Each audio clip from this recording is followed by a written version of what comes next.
We're continuing to follow the latest about the fatal bus wreck in Athens Friday afternoon.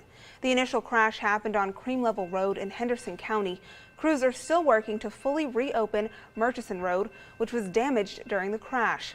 A 13-year-old male student died at the scene, and a 9-year-old Central Athens elementary student was life-flighted to a Dallas hospital. Our Hunter Sowards has spent the day in Athens. She joins us in the studio now with the latest. Hunter? Brianna, I just spoke with Athens police and they tell me that road is still closed. Now, they're working to repair a crossing arm that had to be replaced due to the crash. But you're exactly right. I spent the day in Athens talking to community members about the loss of one of their own and how they plan to move forward from here. Like them to be safe when they go to school, and we put our trust into that, and it hurts. The city of Athens in mourning. The sound of a train, now a tragic reminder. One mother describes hearing the first one that passed through after the tracks had been reopened. And I just sat there and listened, and I couldn't hear another thing. I couldn't hear another car on the street, couldn't hear any dogs barking.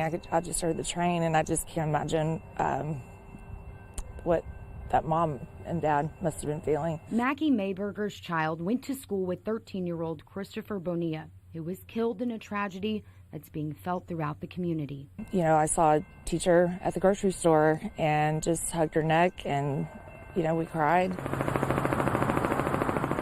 This is where the train and bus finally came to a stop a quarter of a mile after the initial collision.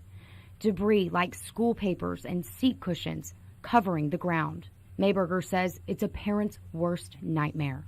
As a parent, you know, it could have been any of us. You know, it could have been any of our kids. The school district is asking for prayers for everyone involved, including a second child on the bus, 9-year-old Jocelyn Torres.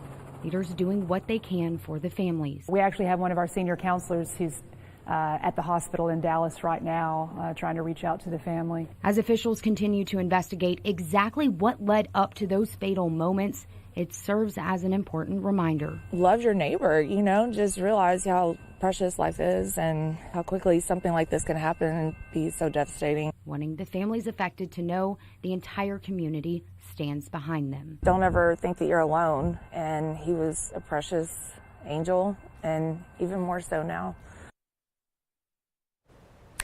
Now that support is moving beyond the Athens city limits. There are several school districts asking students to wear maroon on Monday in support of the Athens School District. Brianna?